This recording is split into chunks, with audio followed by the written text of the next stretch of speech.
Northern Wisconsin, July 1955, Sunday afternoon, 2 o'clock. The dining hall tables had been cleared after brunch, the benches pulled back, and the boys at a Yimka resident camp on a northern Wisconsin lake had been given what they were given every Sunday after brunch: one sheet of camp stationery, one pre-stamped envelope, and an hour. The boy from Evanston, Illinois, 12 years old, second summer at this camp, sat at the long wooden table with the stationery in front of him and a pencil in his hand. At the upper left corner of the sheet, a woodcut of the lake, printed in dark ink, the pine forest along the far shore, rendered in small, precise lines. Below it, the camp's name in the type that camps used on their letterhead in 1955, and the camp's postal address. He had written his name, the date, and the salutation. "Dear Mom and Dad." That was all. He had been sitting there for 8 minutes. This was not writer's block. The boy knew exactly what had happened in the week. The canoe portage on Wednesday, the thunderstorm that cut it short, the way the bow had handled the chop before they landed. He knew what had happened. The problem was a different one. The week was too large for the page in front of him, and he had not yet found, in this week or any previous one, a way to select from it that felt accurate. 3 things were present in the dining hall at 2 o'clock on that Sunday: the letter, which the camp had organized; the summer, which was 8 weeks of specific, accumulating, untranslatable experience; and the boy, in the interval between the two, holding a pencil above a blank page, looking for a way across. What was the boy in the middle of, and what had the summer produced in him that 8 words of salutation had not yet been able to contain? The Sunday letter home was not the invention of one camp or one director. It was, across the decades of American residential summer camping from the 1920s through the 1970s, a practice so consistent across vastly different types of camps: private, Yimka, church-affiliated, organizational, boys, girls, coeducational, that it functioned as an institution of its own, distinct from the specific camp that housed it. The camp organized the time, the stationery, the stamp, the collection box. What happened in between was the child's responsibility. The camps understood the Sunday letter in ways that the children writing it could not have understood at the time. It maintained the emotional connection to home at a necessary distance, close enough to keep the family present, far enough to keep the camp world intact. It gave children practice in converting unstructured experience into narrative, choosing a beginning, selecting what mattered, finding a form for a week that had no natural form on its own. And it provided a channel for feelings that might otherwise accumulate without direction.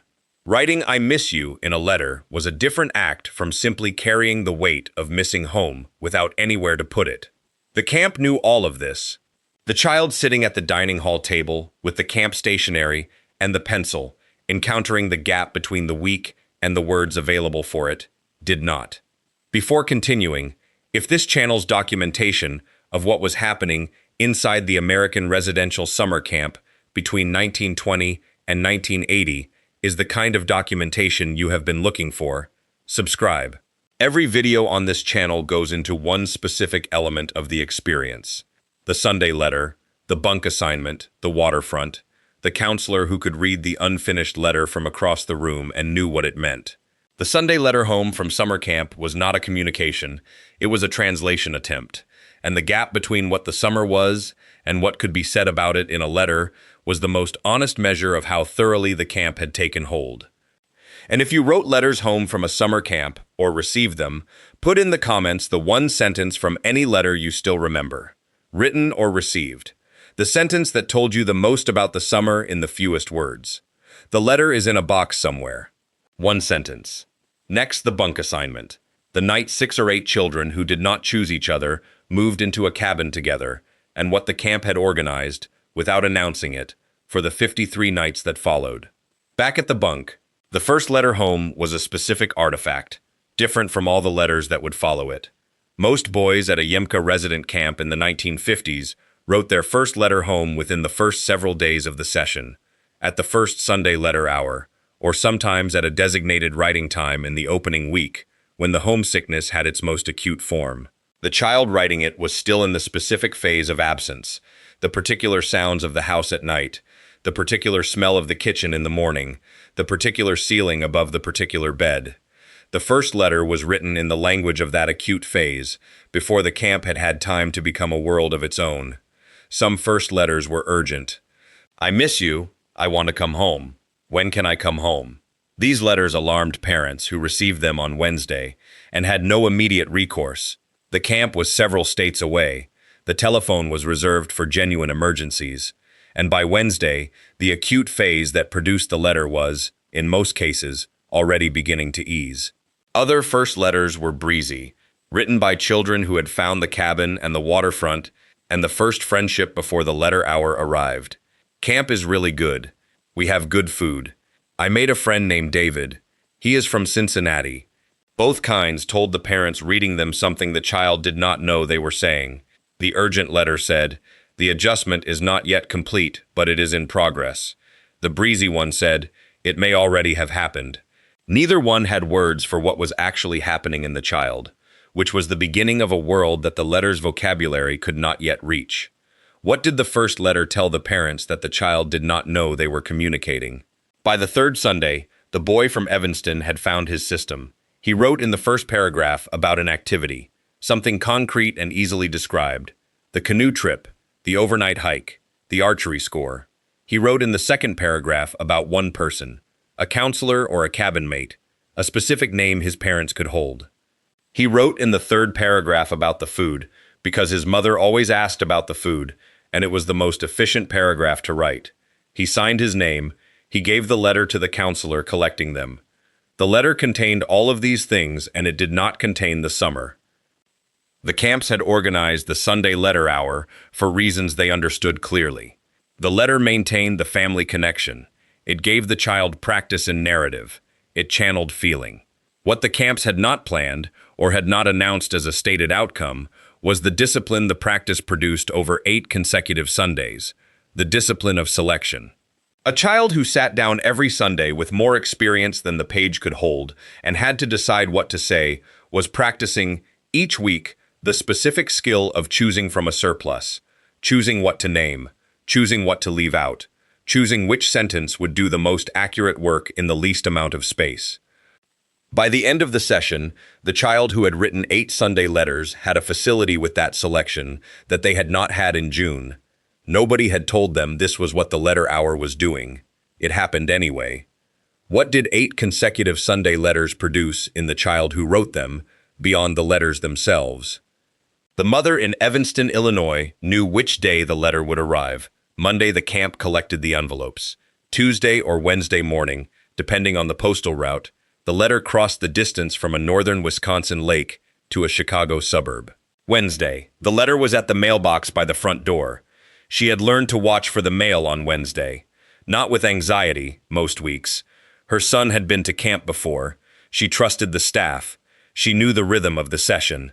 But with attention, the specific attention of a parent who had sent her child a long distance away for 8 weeks, and whose primary evidence that the child was present, growing, and safe arrived once a week in an envelope with a woodcut lake in the upper left corner.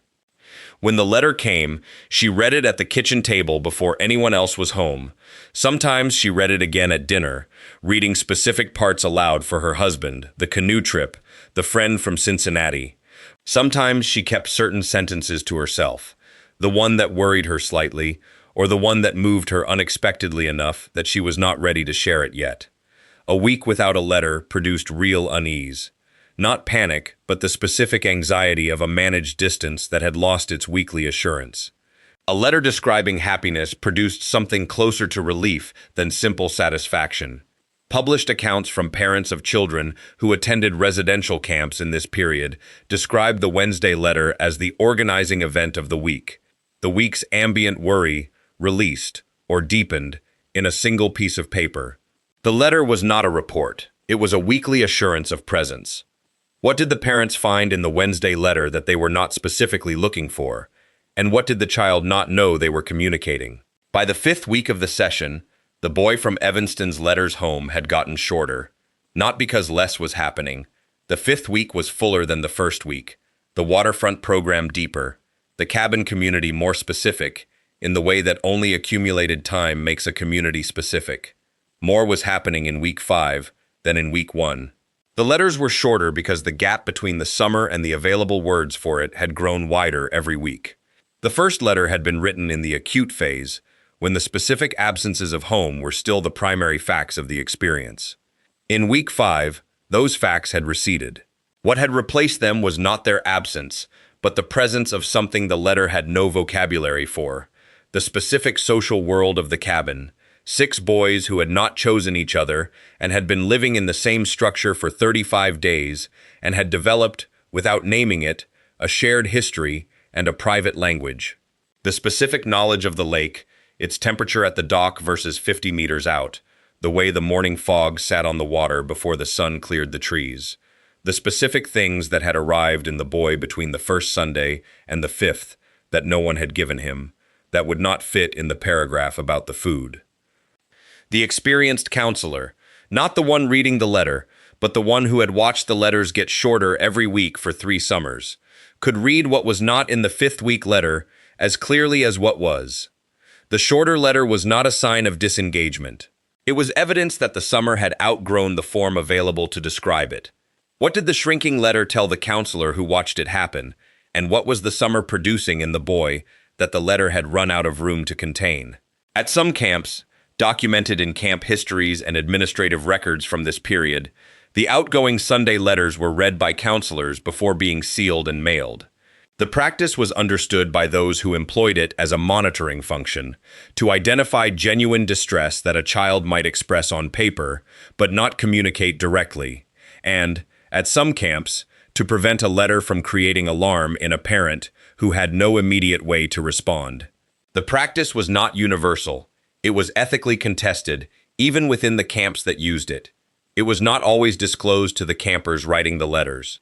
What the counselor found in the letters was not always what the child intended to communicate. A letter in the first week that described the food and the activities and the friend from Cincinnati, without mentioning that the writer had cried after lights out on Tuesday, told the counselor something about the gap between what the child could say and what the child was managing. A letter in the 5th week that was shorter than the first week's letter told the counselor something different. Not concealment, but evidence that the summer had grown larger than the form available to describe it. The experienced counselor, reading a stack of letters across a session, built a specific knowledge of each child, not the knowledge from daily proximity and observation, which the counselor also had, but the knowledge of what each child chose to say and what they consistently chose not to say, and what the gap between those two things revealed about the work the summer was doing in them. The parent reading the same letter read the specific words the child had chosen. The counselor read what surrounded them. What did the parent find in the Wednesday letter that the counselor had already seen, and what did the counselor find that the parent never would? Utica Resident Camp, Northern Wisconsin, final week of the session, August 1955. The boy from Evanston wrote his last Sunday letter of the summer. It was short, shorter than most of the letters he had written since week 3.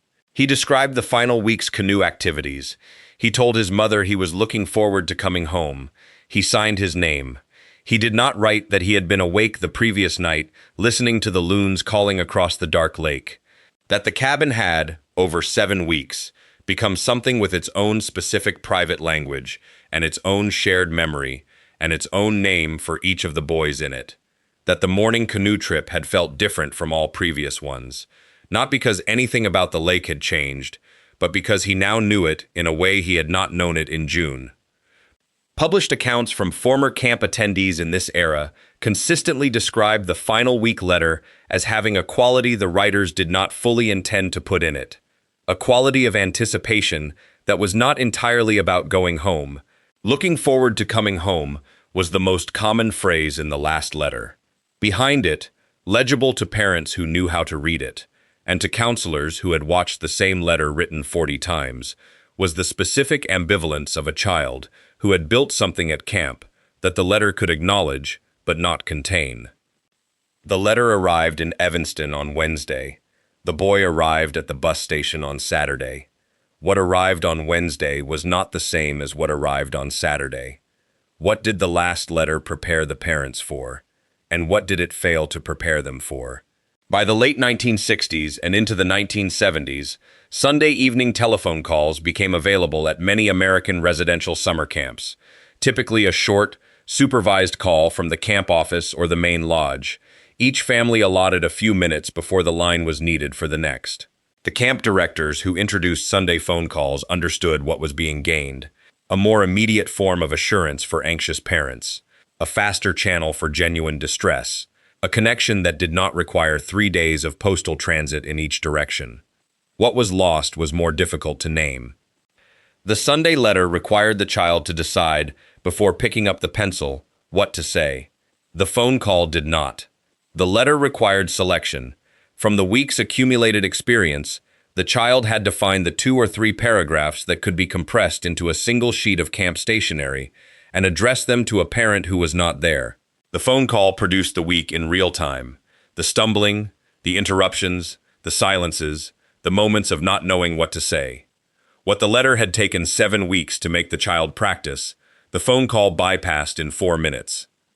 The letter also required something of the parent: the patience of 3 days transit, the specific form of attention that produces the imagination of a child rather than the child's face in real time. The mother in Evanston, watching for the Wednesday delivery, had spent 3 days constructing a picture of her son from the Friday and Saturday and Sunday of the week after the letter was written. The phone call gave her his voice on Sunday. What it gave her was more accurate and less formed. Former campers who grew up writing Sunday letters described the letter-writing practice, in published accounts, as one of the most unexpectedly formative aspects of the experience. The claim surprised them. Nobody had told them that was what it was doing. What did the telephone give the child that the letter could not? And what did it remove from the work the letter had been doing across 8 consecutive Sundays? The telephone call arrived in the 1960s and 1970s. Email arrived in the 1990s. Text messages and video calls completed the transition into the 21st century. Each shift was understood, at the time it happened, as an improvement: faster, more reliable, more immediate. Each one reduced the transit time between sending a message and receiving a response from days to hours to seconds. Each was a genuine gain in the terms of connection. Each one changed what summer camp was, because each one changed the specific nature of the distance between the child at camp and the family at home. The Sunday letter had organized a specific kind of distance. Not an absence, the letter was the bridge, but a managed distance, one that required patience from both sides, a specific form of attention in the parent watching for the Wednesday delivery, and a specific discipline of selection in the child composing the Sunday letter. The letter arrived 3 days after it was written, which meant that the emotional moment that had produced it might have passed, deepened, or been replaced by the time a reply arrived. This was not a flaw in the system. It was the system's core mechanism. The boy from Evanston wrote 8 Sunday letters in the summer of 1955. His mother kept them in a wooden box in the kitchen drawer. He did not know she had kept them until he was an adult and found the box himself.